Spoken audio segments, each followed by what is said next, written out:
Hi, I'm Holly from IDE Corp. Strength-based thinking is a powerful antidote to deficit thinking, particularly in remote and hybrid environments. Let's take a look. As you read this quote, reflect on what you know and wonder about deficit thinking. If you like, you can pause and resume the video after taking time to reflect. To better understand deficit thinking, let's deconstruct this image. It is inaccurate to assume that students enter school missing certain experiences, knowledge, or skills simply because their experiences and backgrounds are different from our own. It is a racialized assumption. Or to assume that parents do not value or support their child's education. These racialized assumptions lead to flawed assumptions that perpetuate deficit thinking and the belief that minoritized students and families are at fault for poor academic performance. This most often leads schools to work towards providing students with forms of cultural knowledge deemed valuable by the dominant society, rather than putting value on the background, knowledge, and skills students are already bringing to school. This is considered strength-based thinking.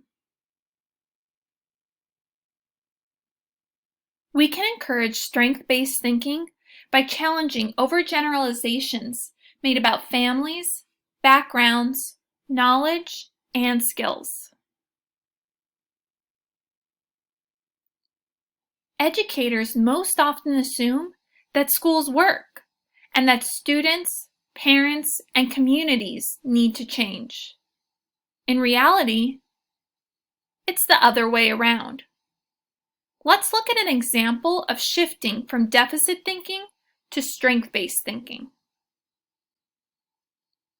The term at risk is commonly used to refer to students who are marginalized and academically disadvantaged within educational systems.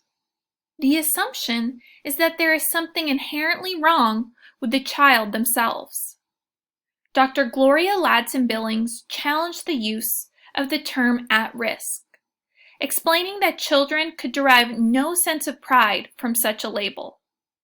A strength-based perspective would suggest that racially minoritized students are not at risk, but educational institutions are the ones at risk of failing their students. These institutions are at risk of losing out on the diverse perspectives and experiences that these students contribute to a community of learners. Dr. Ivory Toldson, a professor of counseling psychology at Howard University, has noted that the best alternative for at-risk students is simply students. In remote and hybrid learning, there are additional assumptions that teachers must challenge to shift from deficit thinking to strength-based thinking. For example, the assumptions that if underserved students simply worked harder or had the motivation to log in that they would achieve is invasive in remote environments. Strength-based thinking first considers the individual opportunities students have to access remote learning. Are some of your learners sharing a device at home? Do you have students tasked with supporting their siblings? Do you have a student working to support their family and logging in after clocking out? As a teacher, what choices can you offer? Maybe it's an asynchronous assignment, sharing their expertise. Or a filmed mini lesson they can re-watch later in the day. In addition to whole group or large group instruction, are you providing opportunities for small group and one-on-one instruction? Varying learning opportunities will increase equitable access for your learners. It is problematic to assume that students are not logging in because they don't want to or need to try harder. It is not their motivation that is the problem. According to a National Center for Education Statistics study, 10th grade students whose teachers had high expectations of them compared to poor expectations were 3 times more likely to graduate from college. However, it's not enough to have high expectations alone. Thinking back to the opening scenario of the first module, you are here at the Y, we know that not all students are starting in the same place, and not all students are equipped with the same rungs on the ladder to get them to the top.